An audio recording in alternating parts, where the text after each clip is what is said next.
김정현입니다. 네. 안녕하세요. 네, 지난 2주 동안 별일이 많죠, 우리. 예. 네, 7월 1일이 지나고 여러 가지 변화들이 물밀듯이 지금 몰려오고 있는데 네네. 어떤 변화를 가장 피부로 느끼세요? 비자 신청비가 예상치 못하게 네. 확 올라버렸죠. 평균 원래 3%에서 5% 사이였단 말이에요. 물가 상승률 네. 뭐 그렇게 얘기를 하죠. 이번에 얼마 올랐죠? 뭐 15%, 20% 어떤 아, 거는 15%는 3배, 없어요. 그러니까 20%는 다 넘어가고. 20%, 어떤 건 3배, 그죠? 네. 대표적으로 지금 많은 분들이 경악하고 있는 비자 신청비 부분에서 아마도 레지던트 리턴 비자 네. 네. 영주권자분들이 영주권을 더 계속 갱신한다고 볼 수 있는. 이게 뭐 한 1,500불 가까이 1,400불 넘잖아요, 그죠? 네. 그리고 또 하나가 브리징 비자 B. 브리징자 비. 네. 브리징 비자 상태에서 해외로 나가기 위해서 맞죠. 여행을 위해서 신청하는 비자. 네, 여행 나가는데도 지금 항공료도 들고, 뭐 나가고 싶어서 나간 사람도 있지만 어쩔 수 없이 급하게 나가야 되는 경우도 있고, 뭐 이 여러 가지를 감안했을 때 지금 비용이 이렇게 꽤나 많이 올랐다. 3배 가까이 네. 올랐죠. 자, 이렇게 비자를 신청하시는 분들도 거기에서 타격이 있겠지만, 사실 오퍼레이팅을 해야 되는 우리 입장에서 한번 봅시다. 변호사들이 뭐 특히 우리 박앤코는 해가 바뀌었다고 또는 파이낸셜 이어 바뀌었다고 우리 비용을 막 이렇게 정기적으로 올리는 스타일이 아니잖아요. 아니죠. 그런데 비자 신청비 상승으로 인해서 지금 부담이 되시는 의뢰인들이 이제 법률 비용까지도 감안하면 뭐 꽤 큰 돈을 이렇게 준비하셔야 되니까 많은 부담을 느끼시는 경우가 있으시다. 그렇죠. 그렇다고 우리 비용을 깎아서 이렇게 깎을 수는 없죠. 맞춰드릴 수도 없는 것이고. 뭐 일정을 조금 조정해 드린다니까 그 정도 선에서는 저희가 네. 할 수 있는 선에서 도와드리려고 노력은 그죠. 하고 있습니다. 그러니까 좀 안타까운 점들이 많이 있다. 이런 게 이제 7월 1일 되고 나서 바로 피부로 느끼는, 저도 뭐 느끼고 있습니다. 네. 또 다른 거는 뭐가 있을까요? 일단 대한민국 사람들에게 있어서는 지금 서브클래스 417 워킹 홀리데이 이게 이제 어떻게 바뀌었죠? 원래는 만 30세까지, 그러니까 만 31세 생일의 전날까지 였는데 신청만 하면 되죠. 더하기 5년, 만 35세, 즉 만 36세 생일 전날까지 신청 가능.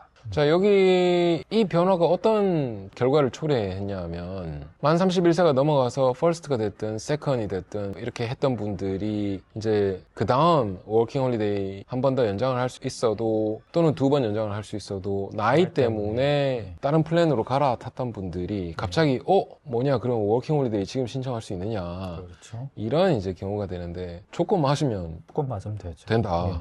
그 조건이 맞으려면 퍼스트를 안 하셨던 분들은 호주 밖에서 하고 오시면 되고, 퍼스트를 하셨던 분들은 그 퍼스트 때 88일, 세컨은 180일. 조건은 혹시나 모르니까 미래를 위해서 스페시픽 워크 날짜 조건을 맞춰 놓으셨다 라면 가능하죠. 그러니까 모든 비자는 뭐 간단해요. 비자를 주기 위해서 요건, 맞춰야 되는 크라이테리어를 정해놨는데 그거 맞으면 비자는 나오는 거니까 그렇게 이해를 하시면 되겠다. 지금 뭐 우리 네이버 호주이민 사랑방 카페에도 뭐 진짜 불티나게 질문이 올라오고 있고 현재도 계속 올라오고 있고 앞으로도 당분간 계속해서 이제 사실관계를 문의하는 차원에서든 이렇게 질문하시는 분이 계실 텐데 검색 기능 같은 것들 잘 활용하셔서 본인에게 가장 맞는 플랜을 세웠으면 좋겠다. 뭐 여기까지는 일반적인 내용으로 인스타그램, 뭐 스레드, 유튜브 뭐 통해서 얼마든지 많이 알고 계신 내용인데 저는 이렇게 생각합니다. 호주 이민성의 정책이 지금 어디로 가고 있는지 잘 모르겠다. 왜냐하면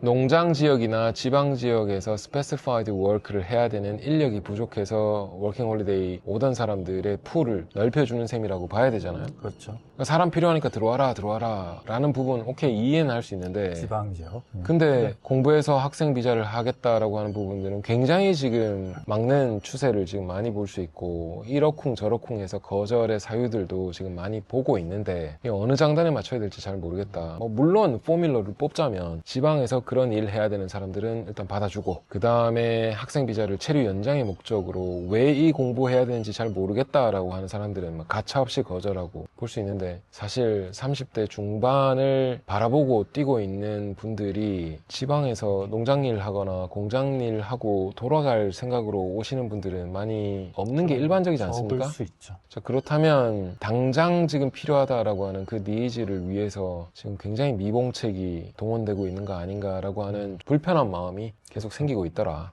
정권의 이제 지지율 관련해서 예전만큼 수치가 좋지 않기 때문에 좀 조급하게 하고 있지 않은가 뭐 그런 느낌도 있고요. 근데 이제 한편으로 보면 사실 이민 프랙티스를 하고 있는 변호사의 입장에서 보면 뭐 어떻게 보면 물 들어올 때 노져야 된다라고 하는 것도 틀린 게 아닌 게요. 들어오신 분들이 어쩌면 워킹 홀리데이 비자를 활용해서 연장을 하면서 경력을 쌓고 고용주에게 눈에 들어 취업 비자로 전환하고 영어 실력 늘린 다음에 영주권 가겠다라고 하는 게 우리가 사실 취업 비자 안내할 때부터 그렇게 귀에 닦지 않도록 노래를 했던 패스웨이 아닙니까? 네, 그렇죠. 이게 지금 35세까지 는 거예요. 그렇게 많이 이야기했던 패스웨이 중에 또 날라간 게 뭐냐 하면 유학 후에 졸업비자 받고 경력 쌓은 다음에 취업비자나 기술이민 한다 했는데 이제 졸업비자가 나이 때문에 안 되는 경우들이 생겼으니까. 그래서 이렇게 오시는 분들이 제발 좋은 스타팅 포인트에서 제대로 된 정보를 가지고 그런 플랜들을 처음부터 좀 잘 꿰셨으면 좋겠다. 그 과정에서 손 변호사님 늘 이야기하는 명제가 있지 않습니까? 뭐부터 해야 된다? 영어? 영어부터. 네. 무조건. 호주에 오는데 영어 안 쓰고 성공하겠다라는 건 만만한 게 아니니까 그렇죠. 영어 하셨으면 좋겠습니다. 영어 성적은 3년 유효하니까요. 영어를 나중에 해야지 이렇게 생각하지 마시고 영어부터 해결해 놓고 간다. 이런 느낌으로 하시는 게 좋겠습니다. 네, 거기서 이제 예외 조건이 있다면 영어 점수가 3년이라고 하는 부분에서 485용은 제한이 있고 변동이 있고 그 다음에 동반 신청자의 펑셔널 잉글리시도 3년이 아니라 1년이라고 하는 뭐 이런 변동이 있는데 세부적인 내용이니까 나중에 필요하신 분들 알아보시면 될 것 같습니다.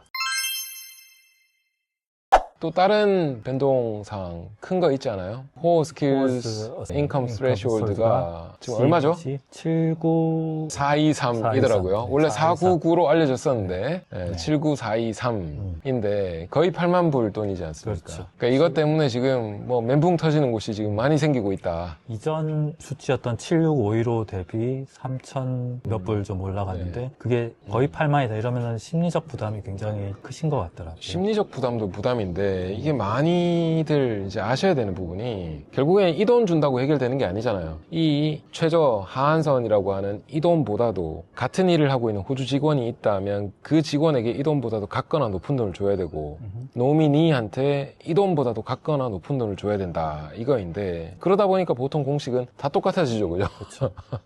한 푼이라도 좀 아끼기 위해서라도 그런 일들이 발생했는데 호주 직원들이 이 돈을 못 받는 경우들을 종종 왕왕 보게 됩니다. 그러니까 이러면 스폰서 비자를 주기 위해서는 이 호주 직원들의 급여도 올려줘야 된다. 다 맞춰줘야 돼. 이 상황이 됐는데 그렇게까지 해야 되나? 라고 하는 퀘스천이 붙는 고용주들이 꽤 계시더라. 이 경우에 제대로 된 법률 조언을 받고 해결했으면 좋겠다. 그거 그냥 무시한다고 해결되는 것도 아니고 애플리케이션 폼에다가 우리는 호주 사람 없지롱이라고 적는다고 해결되는 것도 아니고 일단 거짓이니까 그런 여러 가지를 고민하실 필요가 있지 않나 뭐 이렇게 생각이 됩니다. 한 해 뒤에 내년 7월 1일이 되면 이게 또 올라간단 말이죠. 그렇습니다. 인덱스드 돼 있기 때문에 네. 취업 비자의 문턱이 얼마만큼 높아질지는 지켜봐야 될 일이 아닌가 생각이 조금 되네요.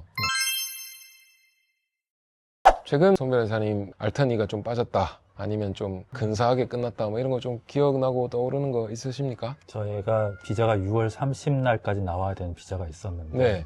6월 30일 나온 게 있어요. 아, 그래요? 뭐 그런 거 있고 네. 그 6월 말일까지 넣어야 되는 비자 다 일정에 맞게 다 네. 넣었고 그래도 이번 6월이 바쁘다고 우리 말씀을 드렸는데 큰 무리 없이 네. 잘 일단 넘긴 것 같다. 네. 그 정도까지. 다행입니다. 또 네. 비자라고 하는 게 또 넣는 것도 중요하지만 나오는 거는 더 중요할 수도 있기 때문에 우리 일은 끝나지 않았고 또 관리도 잘 해드려야 되고 질문이나 뭐 거기에 대한 답변이라든지 이런 것들 참 신경 쓰기가 쉽지 않은 부분인 건 맞는데 계속 전념해 주시고 저도 뭐 똑같이 열심히 최선을 다할 예정이긴 합니다.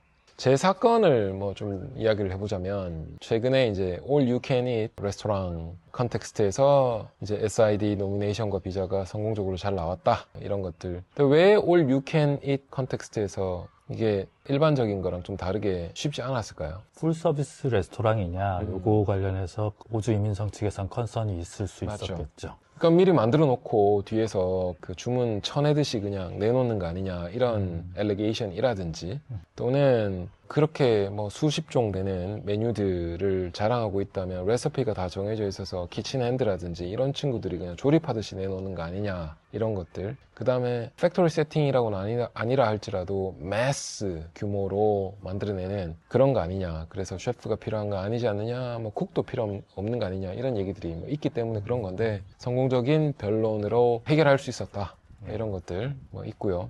또 제가 지금 최근에 받은 것 중에 하나는, 손 변호사님도 굉장히 여러 사건 성공하신 파트너 비자 진행 도중에 Family Violence Provision 관련된 문의들이, 사실 그런 일 없었으면 좋겠지만 이렇게 서로 사랑만 하고 사는 게 그렇게 쉽지는 않은가 봐요. 그런 경우에 그냥 단순 결별도 아니고 이렇게 폭력이라든지 정신적인 어떤 컨트롤링, 이런 것들이 연루되는 그런 사건들이 이렇게 문의도 들어오고 사건으로 실제 진행도 되는 편인데, 이 경우에 이제 성공적으로 또 하나 잘 수행한 게 있다. 그 사건 진짜 복잡했습니다. 아이고. 파트너가 헤어지면서 본인 쪽에서 먼저 Family Violence Restraining Order 애플리케이션을 때려버리고, 사실이 아닌 정보들을 뭐 이민성에다가 막 통지하고 해서 사실 뭐 굉장히 까다로웠던 사건인데, 정석대로 우리 박앤코의 철학대로 정직하게 법대로 해결해서 좋은 결과가 나왔다. 호주에서는 또 패밀리 바이러스의 피해자에 관련해서 도움을 많이 주고 있으니까 내 네. 비자 상태와 상관없이 내가 비자를 신청했기 때문에 이걸 신고해서는 안 돼, 이런 식으로 생각하지 마시고 오히려 신고를 하는 게 도움이 됩니다. 본인 비자에도. 그렇기 때문에 참지 마시고 제대로 된 조언을 뭐 똑바로 모두가 받았으면 좋겠다, 뭐 이런 생각을 조금 해보게 되고, 굉장히 많은 질문 우리가 받는 것 중에 하나가 실효 상태로 들어가서 떼면 나오지 않는 범죄 기록에 그러니까 뜨지 않는데 밝혀야 되느냐, 뭐 이런 질문. 그만큼 많은 사람들이 이런 일을 겪고 있다라고 봐야 되는데, 정답 좀 얘기해 주세요. 정답은 서류에 나오지 않는 컨빅션이더라도 랩스된 컨빅션, 그러니까 실효된 것이라도 있었으면 예스라고 답을 해야 됩니다. 네, 이게 한국식 교육의 문제인지 모르겠는데, 문제를 읽으면 제대로 읽으면 답변을 할 수 있어야 되잖아요. 문제에 뭐라고 돼 있죠? 이게 있어요. 없어졌던 뭐든 간에 있는 거 다 밝혀라 라고. Have you ever? 네, 그러니까 대놓고 그렇게 묻고 있단 말이죠. 근데 거기에 어떻게 다른 해석이 있을 수 있느냐, 이 부분은 정석대로 하시는 거 말고는 답이 없다. 그러면 반대로 그렇게 실효된 범죄 기록이 있으면 비자가 안 나옵니까? 상황에 따라 나오기도 합니다. 나오는 경우가 오히려 더 많지. 그쵸. 그게 죄질에 따라서 이제 다른데, 네. 그죠? 실효가 됐을 정도로 옛날 거고, 실효를 시켜줄 정도로 마이너한 거고, 그런 거라면 충분히 소명을 하고 그 이후로 내가 다시 태어났다, 재활을 했다, 그런 증거들을 모아서 소명을 하면 비자 자체는 나올 가능성이 꽤 있습니다. 네. 근데 이제 다른 질문으로, 자, ETA 컨텍스트로 한번 가보죠. ETA에 범죄 경력이 있느냐에 yes 때리면 ETA가 어떻게 되죠? 거절되거나 아니면 추가 요청이 나오죠. 그게 우리가 대부분 알고 있던 내용이잖아요. 최근에 바뀌었어요. 그래요? 컨빅션 있느냐 yes를 때리면 이 비자 신청하면 안 된다, 600 비자 신청해야 된다라고 아예 뜬답니다. 제가 보고받은 내용입니다. 우리가 뭐 그 비자 신청할 이유가 없으니까 모르잖아요. 근데 제보로 들어온 내용이 yes라고 하는 순간 ETA 신청 안 되니까 600 신청하라 라고 바로 뜬답니다. 돈은 일단 아낄 수 있는데. 돈 뭐 20불, 30불? 근데 이제 문제는 600으로 그렇게 들어간다는 이야기 자체가 정식으로 이제 비자 신청을 해야 된다는 얘기죠. 거기다가 심사를 하겠다라는 이야기니까 이게 하루 이틀 만에 안 나올 가능성이 높아지고, 그렇죠. 단순히 그냥 여행 오시려고 했는데 좀 까다로워질 것이고, 앞으로 이 부분에 있어서 완화를 기대하는 것은 좀 어렵겠다. 네. 이런 생각이 좀 들고 있습니다. 혹여라도 급하게 여행을 와야 된다라는 니즈로 인해서 거짓 답변하는 일은 제발 좀 없었으면 좋겠다. 이게 큰 코 다치는 정도가 아니라 발목아지를 그냥 막 잘라버리는 경우가 될 수도 있기 때문에 안 그러셨으면 좋겠다, 이런 생각이 좀 듭니다. 네. 동의하십니까? 그렇죠. 예전에 ETA 했는데 그때 없다고 했는데 지금 호주에 이민을 오려고 하는데 그때 없다고 했던 기록이 발목을 잡지 않을까 걱정됩니다. 이런 얘기 저희 진짜 수십 대때로 듣습니다. 그리고 그런 사건을 저희가 받아서 진행하고 있죠. 그런 그리고 것도 풀어드리는 것도 저희가 해야 될 일이긴 한데, 애초에 그렇게 어렵게 안 가려고 하면 첫 단추에서 똑바로 하면 제일 낫다. 저희까지 안 오시는 게 제일 좋은 게 그죠. 맞습니다. 야. 의사 선생님이 그러잖아요. 병원에서 큰 병 앓고 퇴원하시는 분들에게 저희 다시 보지 말아요라고 덕담을 하시는 경우가 있습니다. 나는 이 얘기 하려고 하는 줄 알았어요. 예방이 치료보다 우선이다. 물론 그렇죠. 그 얘기는 저희를 보시지 않으셔도 해결할 수 있는 문제들이 있고 문제를 일부러 키우지는 마시라는 말씀이시죠. 정직이 최선입니다.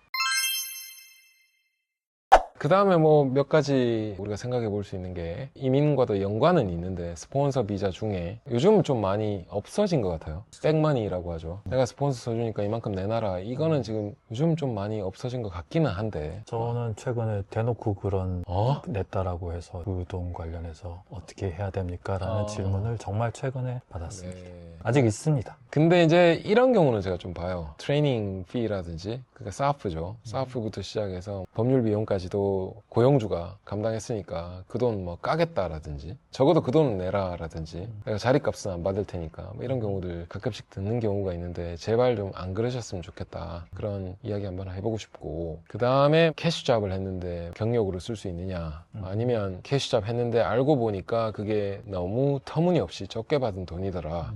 페어워크 옴부즈맨에 신고할 수 있느냐, 페어워크 커미션에 클레임할 수 있느냐, 뭐 이런 내용들 뭐 이야기를 하는데 사실 일한 게 맞고 덜 받은 게 맞다면 클레임은 당연히 할 수 있죠. 다만 주장할 수 있는 증거의 완성도나 아니면 본인이 또 구린 부분이 있으니까 그로 인한 어떤 불이익 같은 것들을 생각 안 할 수는 없겠다. 뭐 이런 것들 예를 들어 학생 비자 과정에서 풀타임 하면 안 되는데 이빠이 오버타임을 해서 받을 돈을 덜 받았다. 나 캐시로 받았는데 그 돈 내놔라. 클레임이 없는 건 아니에요. 비자 컨디션을 위반만 한 거니까. 그렇죠. 비자 컨디션 위반이 뭐 죽을 죄는 아니긴 하죠. 그죠. 비자 컨디션 위반이 미치는 영향은 그 비자의 취소. 만약에 그 비자가 없다 현재? 그러면 뭐 482가 아니라면 뭐 지금 현재 바뀐 이민법에서는 비자가 없는 불법 체류자도 일을 할 수 있어요. 그 사람한테 일을 준 고용주가 불법이에요. 그렇죠. 원래 안 그랬지. 둘 다 문제였지. 근데 이게 지금 이민법이 바뀌어서 지금 이렇게 돼 있어요. 도대체 뭐 하자는 건지 모르겠는데 어쨌거나 이런 일들이 발생하고 있다. 법은 똑바로 알 필요가 있고 우리가 법의 테두리 안에서 자기 권리는 똑바로 알아볼 필요가 있다. 뭐 이 정도는 항상 눈여겨 생각해야 될 일이 아닌가 싶습니다. 내가 약간 구린 부분이 있더라도 그것이 나한테 돌아올 타격과 내가 받아내는 돈과 이걸 잘 비교해 보시면 어느 쪽으로 가는 게 맞을지 판단이 가능하고 일반적으로는 바로잡는 방향으로 가는 게 낫습니다. 자, 이렇게 오늘은 또 외부에 나왔어요. 우리 사무실에서 한 10분 거리입니까 지금? 15분? 아니 그거보다 훨씬 짧아요. 5분. 이런 데가 있는지 내가 이민생활 20년 넘어가면서 처음 알았는데 바깥에서 또 이러니까 아까 입체적인 어떤 애가 지나가면서 뭐 우는 소리라든지 아주 막 다이나믹하네요. 오늘 또 바깥에서 이렇게 하니까 바람도 세고 좋지 않았습니까? 네, 좋습니다. 기회가 되면 뭐 여기 다시 와도 좋고요. 네, 여기 바베큐도 있나 몰라요. 많이 있습니다. 아, 그래요? 그러면 회사 야유회 이런 것도 괜찮겠는데. 네, 이렇게 2026년 7월 첫 번째 이민 토크를 한번 해봤는데 빠뜨리거나 뭐 그런 거 있으세요? 그럼 오늘 뭐 이 정도 한번 해볼까요? 예. 자, 여러분 들어가세요.